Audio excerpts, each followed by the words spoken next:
வயநாடு மங்களம் சாலையில் காட்டு யானை தாக்கி இளைஞர் காயம்.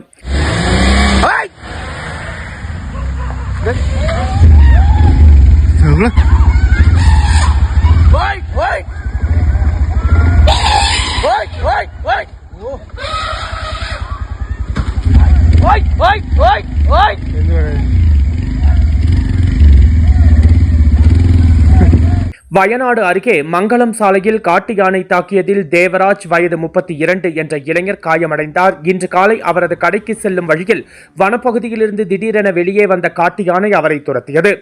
தன்னை காக்கும் வகையில் தேவராஜ் தனது வாகனத்தை சாலையில் விட்டுவிட்டு ஓடிச் சென்றார். அந்த நேரத்தில் யானை அவரை தாக்க முயன்றதாக கூறப்படுகிறது. இதில் ஏற்பட்ட காயங்களுக்காக அவர் மானந்தவாடி மருத்துவமனைக்கு அனுப்பப்பட்டு சிகிச்சை அளிக்கப்பட்டு வருகிறது. சம்பவத்தை கண்ட அப்பகுதி மக்கள் யானையை மீண்டும் வனப்பகுதிக்குள் அனுப்ப முயற்சி செய்தனர். தகவல் அறிந்து வந்த வனத்துறை அதிகாரிகளும் காட்டு யானையை பாதுகாப்பாக வனப்பகுதிக்குள் திருப்பி அனுப்பும் பணியில் ஈடுபட்டுள்ளனர். வைல்ட் லைஃப் வால்பாறைக்காக நமது செய்தியாளர் வயநாடு சுஜித்.